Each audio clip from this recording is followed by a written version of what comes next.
Nagyon nagy szeretettel köszöntjük a kedves nézőket, Önök VNTV-t, Ivanatura televíziót láthatnak. Más hangszeretett társalgás adássorozatunkban Szoller Szilviával beszélgetünk a stúdióban. Üdvözlöm a nézőket! Nagyon nagy szeretettel köszöntelek, Szilvi.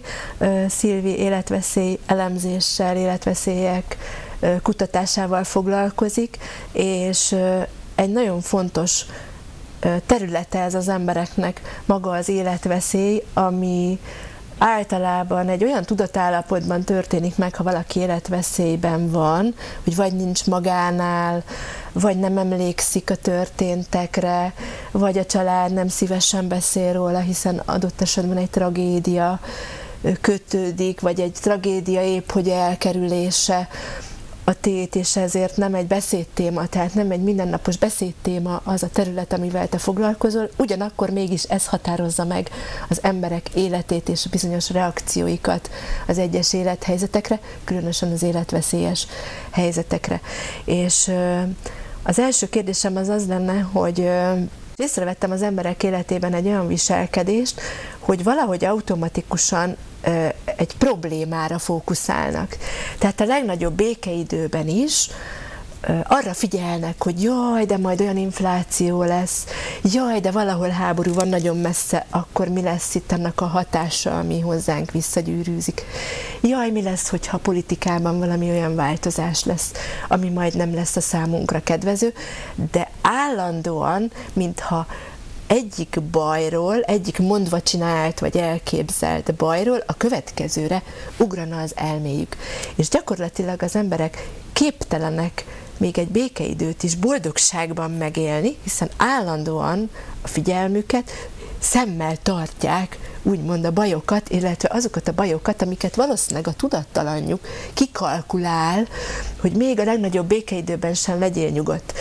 Erre tudsz valamit mondani, hogy ezt én rosszul látom, vagy tényleg van bennünk egy ilyen fajta életvédő mechanizmus, amiben lehet, hogy a bajokat pont így akarjuk távol tartani, hogy én erre gondolok, csak közben megkeserítem a mindennapjaimat ezzel. Ennél sokkal prózaibb a jelenség. A tudattalan az olyan, mint az első számítógép. Van jel, nincs jel. Kihelyezte, féltünk-e, az őseink féltek-e a távoli problémáktól, vagy nem? Életveszélybe. Ha féltek, akkor félni fognak. És azért jellemző egy családra, ez a család ilyen, ez a család olyan, igen, milyen legyen nekik, ilyen életveszélyeik voltak, ez alakítja a személyiségüket. És amikor azt gondolnánk, hogy ott a gyerek az adakozó, a húga meg önző, ha megnézzük és leülünk velük beszélgetni, meg fogjuk látni, hogy a családi mintákat mindenki hozza magán. De a családok egységesen reagálnak, hiszen az életveszélyeik egységesek voltak. Nyilván létezik olyan, ha valakinek éppen a születése pillanatában bomba robbant a kórházban, akkor ő biztosan ezzel fog foglalkozni, hogy mindig kirobbantson valami viszályt, és ebben el fog térni a család többi tagjától, de általában olyan dolgok történnek velünk ebben a megfigyelési időszakban, amiket már a családtagunk túlélt életveszélyben. Tehát van a családnak egy olyan súlyos, eddig ismeretlen ereje, feltérképezetlen ereje, amit a Jung, a Freud, már mindenki feltételezett, már mindenki érezte, hogy itt van. Most a kezünkben van az is milliméter pontosan, hogy mikor, miért, mit tesz. Most már csak használni kéne.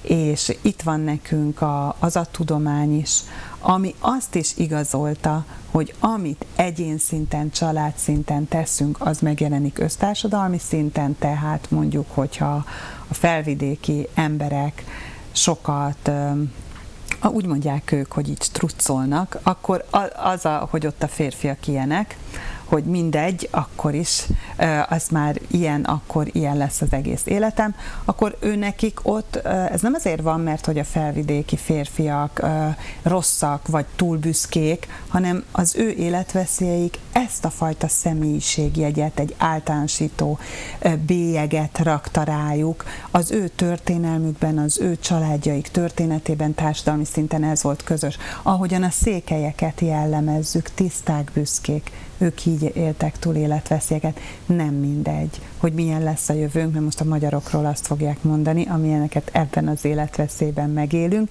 és az a mi jövőnk is ez lesz, a holnap után a jövő év, és aztán 700 évig a gyerekeinké is. Így alakulnak ki a mintázatok, és amikor egy családra, egy nemzetre, vagy a bolygó lakóira rányomja ez a bélyegét, azt mindig az egyéni szinten tudjuk formálni. Ebben hiszek.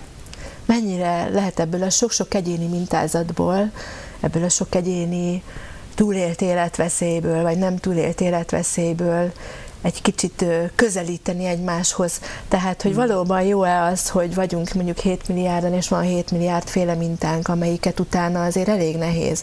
Bárki is az irányító, bármilyennek a szándékai, bármilyen szinten történik az irányítás, mennyire tudunk ugye itt mégis egységbe működni, mennyire tudok én a sok egyéni családi dolgaimat adott esetben felülírni, és beleilleszkedni az én társadalmamat, az én közvetlen környezetemet, és a nagyobb közösségnek az érdekeihez igazodva megoldani ezeket a helyzeteket, vagy túlélni ezt a mostani életveszélyes helyzetet. Ebben az űrzavarban, amiben élünk, mindig az axiómákhoz érdemes visszanyúlni, ami általánosan elfogadott örök igazság. Ezeket, ha keressük, kicsit kisebb a tévedés lehetősége. A biológia jó, nem téved. Ez egy örök igazság, életben vagyunk. Az a célja. Akkor valószínűleg azt a használati útmutatót, ahogyan kellene használni ezt a testet, hogy homo sapiens, ezt valamit nem jól olvastunk el, mert a biológiával nincs baj. Nincs olyan, hogy létrehozott egy Bábel tornyát. Nem hozott létre Bábel tornyát, hanem mi nem úgy használtuk a testünket, ahogyan az együttműködés fenntartható lett volna. A beszédet mindenfélére használjuk, van sok vicces magyar közmondás erről, de a beszédnek az eredeti funkcióját nem használjuk. Pedig ez különböztet meg minket az állatoktól, hogy mi elvontan is tudunk beszélgetni. Ezért van az a rengetegféle ember, mert hogyha valaki úgy él túl életveszélyt, hogy kikötötték egy fához, akkor őnála a megkötözöttség élménye átvitt értelemben is megjelenik. Ahogyan vissza lehet térni ehhez az ős állapothoz, az egységhez, ami a zászlónkban, a címerünkben szerepel, a 2. kereszt, az egy rovás jel, a G jel, a jelentése egység. Soha senki nem kutatta, hogy hogyan kell egységesnek lenni, pedig azért több évezrede ez a 2. kereszt itt a Kárpát-medencében már 7000 évvel ezelőtt is leírták ezt a jelet, bizony itt a Kárpát-medencébe, és még mindig nem értjük. Azért van a címerünkben, mert mindig ennek kell, hogy legyen az iránymutató, mint a templomtoronynak, azzal mindig hazatalál az ember, a harangszónak a hangjára pedig mindenki bemegy a templomba. Tehát ezt a példát kellene követni, hogy nézzük meg ezeket az ősi értékeket, és akkor gondolkodjunk el, hogy mi lehet az egység. Hát mi az, amiben minden ember egységes? 2 fülünk van, 1 orrunk van, és van egy egységes személyiségünk. Mert a személyiségre a bélyeget az életveszélyek sütik, mert az életveszélyben szerzett tapasztalatom miatt leszek irigy, nem azért, mert velejéig romlott vagyok, mert egységes az emberi személyiség, és amit az évszázadok, évezredek során az a család tapasztalt, olyan lesz annak a családnak, vagy annak az embernek a személyisége. Az egyik irigy lesz, a másik áldozat lesz, a harmadik agresszor lesz, lehet, hogy pont az ellenkezője a vágya, de nem is tudja, hiszen tudattalanul van, hogy időt nyerjünk. Ebből a káoszból csak a régi értékek tudnak úgy kiutat, hogy azok nagyon szorosan együttműködnek a tudományos eredményekkel. Ez nincs meg, ezért nem tudjuk, hogy mi a Homo sapienshez a használati útmutató, és ezért vagyunk sokfélék. A beszédet, ha helyesen használnánk, akkor visszatérnénk a Siratóasszonyok intézményéhez, aki emlékszik rá, temetésen milliméter pontosan elmondták a halál körülményeit, gyertyafénynél, egy elvileg ima állapotban, egy módosult tudatállapotban. Úgy megbeszélték a tudattalannal az életet védő információkat, hogy öröm nézni. Ez ma nincs, mert ez már nem modern. A Siratóasszonyok azok már idejét mutak. Vetettük el anélkül, hogy megértettük volna a funkcióját, senki nem hibás, de a beszédet, ha újra felhasználnánk, hogyha kibeszélnénk egy életveszélyes helyzetet, hogy ki mitől maradt életbe, attól, hogy ott volt a barátja, a szerelme, a párja, az anyja, a gyerekét féltette, a világért akar tenni, akkor ezek a valós életvédő körülmények maradnának a tudattalanunkban, és ezek védenének minket. Mindig a régi értékek, ha együttműködnek az új tudományos eredményekkel, amik ott vannak 100 éve, tudjuk a kvantumelméletet, hogyha erre fókuszálunk, ha erre figyelünk, akkor ezen tudunk módosítani. Tudatosan, hogy már pedig én jó leszek, ez ideig, óráig megy csak. Hát nem könnyű, amit mondtál, mert nézzük meg a mai embert, aki egyrészt én nem is tudom ezt megítélni, hogy mennyi ideje lehet ez, hogy hozzászokott ahhoz, hogy mások mondják meg, hogy mi a teendője.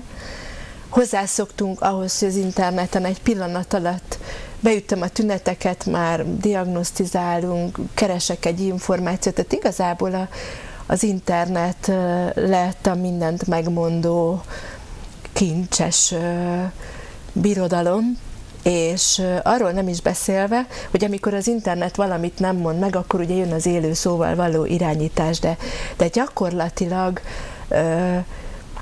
hogy mik azok az információk, amik alapján mi döntéseket hozzunk, mik azok, amiket elhiszünk, és amit te is említettél, hogy egymásnak ellentmondó dolgok vannak, tehát itt az égvilágon egy óriási nagy zsibvásár van.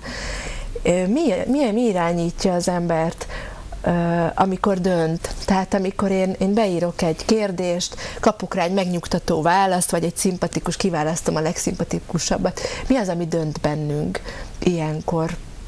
Egy nagyon egyszerű példát mondok. Ha egy férfinek azt mondod, hogy nem, ő meggyőződése lesz, hogy talán. Ugye ez más a megélés. Én határozottan azt mondom, hogy nem, ő pedig teljesen elhiszi, hogy jó, hát akkor holnap is felhívom. Az ellentetje ugyanúgy igaz. Ha azt mondod egy férfinek, hogy igen, ő lehet, hogy még 30 évig elszenved otthon, hogy kikosaraztak. És ezek hétköznapi történetek. Mert ha ő neki az a megélés, az nem azért van, mert ő rossz, hanem azért, mert neki a veszteség az szükséges volt valahol, vagy a kiutasítottság, vagy a kitaszítottság életveszélyben, mondjuk, szüksége volt erre a családjának, hogy kitaszítottként éljenek kulákok, stb. Kitelepítettek. Ezeknél az embereknél ez a fajta megélés fog, és nem a valóságot fogja kivenni a hírekből. A veszélyét én ott látom ennek az információs társadalomnak, hogy kihelyezi az ember a telefonos segélyszolgálatba, a bármilyen külső segítségbe, kihelyezi a probléma megoldását.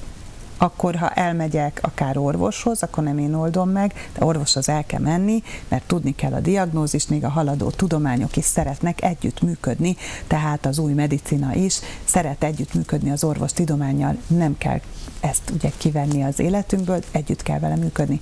De bármit csinálok, hogyha elmegyek egy kártyavetőhöz, kihelyezem a problémámat, ha rágyújtok, kihelyezem, időt nyerek, nem kell addig foglalkozni a problémával.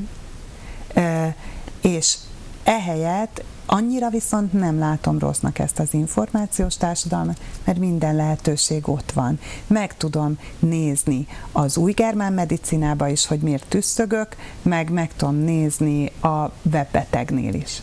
Egyéni, családi életveszélyek okozzák azt, hogy ki a webbeteget fogja elhinni igaznak, ki pedig a 40 000 eset tanulmánnyal igazolt új germán medicinát. Amit lehet így vitatni, úgy vitatni, de ezek a törvények exaktak. Mind a kettő, az orvostudomány ugyanolyan exakt, ha lehet nevezni egy tudományt feltártnak, mégis az egyik ember ehhez ragaszkodik, a másik ahhoz. Egyik sem ostobább, mint a másik. A családi életveszélyekben szerzett tapasztalat fogja eldönteni, hogy melyik sémát fogja követni.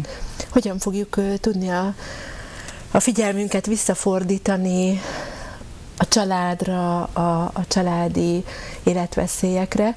Mikor van egy helyzet a világban, akkor már nem csak azt nézem meg az interneten, hogy vagyok, vagy mi van velem, hanem mondjuk van egy háborús helyzet, vagy van egy járványügyi helyzet, akkor mások véleményét kezdem el figyelgetni. Ugye rengeteg riport van, rengeteg beszélgetés van, és igazából, mintha az ember teljesen önmagáról, hogy ő neki saját magának is adott esetben lehet véleménye, saját családjából fakadó egyéni feladata, vagy lehetősége ezzel, mint hogyha abszolút nem a saját életünket élnénk.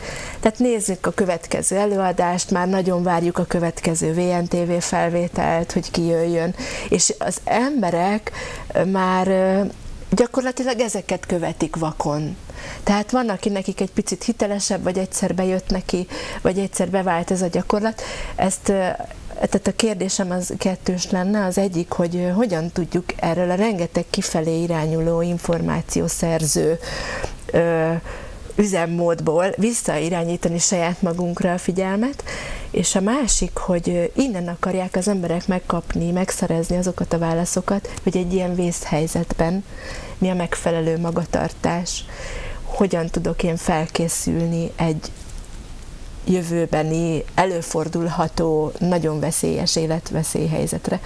Tehát, hogy látod-e azt, hogy ez egy jó út, hogy igenis kövessük a megfelelő szakembereknek a véleményét, hallgassuk a következőt, a holnapit, a holnap utánit, vagy pedig álljunk meg egy pillanatra, és egyfajta jelenléttel rögzítsük újra magunkon a figyelmet, magunknak adva ezeket megtartva magunknak ezeket az energiát, amit most a figyelmünkkel szétszórunk.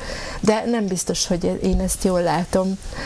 Szeretném a te véleményedet erről. Teljesen jól látod, a nagy megmondóknak nagyon sokszor igazuk van, de lehet, hogy unalmas vagyok, de olyan általános igazság, csak az ősi bölcsességek vannak, azokat nem kell megmondani. A biológiában az van, hogyha ismered saját magad és a saját intelligens rendszeredet, akkor tudsz jó döntéseket hozni. Erre tudok biztatni mindenkit. Amikor valaki elkezdi más bölcsességét hallani, az az ő családjának lehet, hogy nagyon jó. Lehet, hogy őket megmentette. Lehet, hogy van egy olyan pátosz abban, ahogy mondja, ha nem tudományról van szó, mert ott ugye mindegy akár a személyisége, bár érzelmi döntéseket hozunk, lehet, hogy olyan pátosszal tudja mondani az előadó teljes hittel, amit ő igaznak gondol, hogy mi van a túlvilágon, anélkül mondjuk, hogy járt volna ott, és ezt mindenki elhiszi, és elkezd úgy élni, hogy jaj, ez van a túlvilágon, de ennek nem volt semmilyen kézenfogható alapja. Ezzel a tudattalan mesterkedik. Egyrészt ugye abba kell belegondolni, hogy valakinek a megélése a túlvilágról, vagy a véleménye, azt az ő családi életveszély alakították. Ez nem biztos, hogy jó az összes többi embernek a Földön. Tehát az elmélkedések szintjén ez fontos. A másik, hogy mi a célja ezzel a biológiának, hogy ennyire sokszínűek a vélemények, hogy elaltatja épp azokat, akik azt hiszik, hogy most ébredek föl. Én azért imádom a paradigmaváltásokat, a hozzáállásváltásokat, mert a felébredésről beszél valaki, akkor rögtön megnézem, jó, akkor mivel altat éppen. ha mindent megkérdőjelezzünk, igen nagy spirituális tanítók már verik az asztalt, hogy mindent kérdőjelez meg. Jó, miből gondolják, hogy ezzel ébresztenek? Én biológiai szemmel azt gondolom, hogy a tudattalan ilyenkor alszik. Mert amíg mások bölcsességeit hallgatom, akár az enyémet is, ha valaki vakon menne utána, akkor addig se kell a saját kis rendszerében gondolkozni, és a tudattalannak pont ez a célja, jaj, de jó ez a sok okosság, addig se fogja felvenni, felfejteni ezeket a családi titkokat. És hogyha a családi titkokra kérdezünk, ott szembesülhetünk ezzel a tüneményes jelenséggel is. Mi történt, amikor megszülettem? Jaj, semmi normális szülés volt. És amikor 20-szor kérdezed meg az édesanyádat, akkor kiderül, hogy berohant a nagymama, és azt mondta, hogy látta, hogy a kórházi rongy nem olyan elegáns. Jaj, ebből a gyerekből sose lesz semmi. Ilyen rongyokat adtak rá. És ez az első gondolat már egy bélyeg, és egész életében hátráltatni fogja a gyereket. Na most ezeket fel kell fejteni ahhoz, hogy felébredjünk. Most direkt használtam ezt a szót. Azért szeretném, bár ismétlem magam, újra és újra felhívni a figyelmet, hogy itt van, mint a Ne nézz fel című filmben, az üstökös az tényleg ott volt, itt meg tényleg itt vannak a megoldások, és erre most már nézzünk fel, mert hiába követünk a legbölcsebb tanítókat, nem biztos, hogy működik a mi életünkben. A mi életünkben az működik, amit a mi családunk él túl, és kérdezgessük, kezdjünk el beszélgetni, ne hagyjuk békén. Milliószor fordul elő, hogy a 20. beszélgetés után a mama elő fog rukkolni azzal, ja, engem fegyverrel megfenyegetett az udvarlóm. És akkor csak néz a család, hogy hát akkor most már értem, hogy miért viselkedünk így. Ezek olyan kincsek, olyan egységbe forrasztják akár a korábban széthúzó családot, mert ennek van egy külön energiarendszere, amit még a tudománynak igazolni kell, meg kell mérni, ki kell számolni, de én már érzem, hogy van, és mindenki érzi, aki ehhez közel kerül. És ezeket nem használni, nagyon nagy vétek, kellenek a biztatások, a kapaszkodók, az előadók, a spirituális oktatók, ha együtt működni tudunk a tudományokkal is. Nincs az a spiritualitás, aki ellent mondana a tudománynak. Nincs az az ima, ami ne kapcsolódna a biológiához szervesen, mert akkor nem valós. Az imáink, amit minden nap imádkozunk, azok ugyanúgy megfeleltethetők a biológiának. Amikor szeretnék megbocsátani, mondjuk a mi atyánkban, akkor azt kérem, hogy bocsásd meg a mi vétkeinket, miképpen mi is megbocsátunk az ellenünk vétkezőknek. Úgy gondolja a gyanútlan szemlélő, hogy ez egy idegen szóval ez egy jó deal. Bocsásd meg, és akkor majd én is. A magyar nyelv nem ilyen. Bocsásd meg a mi vétkeinket, miképpen, azaz pontosan annyira, ahogyan mi megbocsátunk másoknak. És így teljesen más színe van, hiszen, és hogyha tovább elemezzük, erről majd készülőben van a könyv, amit ingyenesen szeretnék majd az internetre feltenni, hogyha ezt tovább elemezzük, akkor kiderül, hogy azt tartja ez az ima az egyetlen bűnnek, amitől meg kell váltani minket, hogy megítéljük, megbélyegezzük, és többnek tartjuk magunkat a másik embernél a megértés helyett. És hogyha ezt meg tudjuk haladni, akkor tudunk a földi paradicsomba érni. A biológia ugyanezt mondja, ha megértem, hogy a másik miért agresszív, mert 5 háborút túléltek az ősök, akkor ő is tud változni, hiszen a belső szabad akarata pont ez, mert az egységes. Ott derű van, békesség van és szeretet van. Úgy, ahogy az ezotéria mondja, úgy, ahogy a spirituális tanító mondja, úgy, ahogy a biológia mondja. Amikor ezek az erők összefognak, akkor lesz a földi mennyország, akkor nagyon nagy magasságokba el lehet jutni. Köszönöm szépen, Szilvi, hogy itt voltál. Köszönöm. És aki szeretne többet megtudni arról, hogy mi ez az egész életveszély elemzés, milyen konkrét példák kapcsán, mások példái segíthetnek arra esetleg, hogy miket kérdezzünk otthon, vagy milyen nézőpontokba helyezve vizsgálódjunk. A Kiút című könyvedet, azt nálunk is meg lehet rendelni, majd ezt ide kiírjuk. Jó, nagyon szépen köszönöm, hogy elmondtad ezeket nekünk, és eljöttél. Én is köszönöm, hogy elmondhattam. Nagyon szépen köszönjük Önöknek is, kedves nézőink, a megtisztelő figyelmüket. Önök VNTV-t láttak. Korábbi adásainkat a www.vntv.hu, valamint a YouTube megosztó portáján láthatják. Viszontlátásra. Thank you.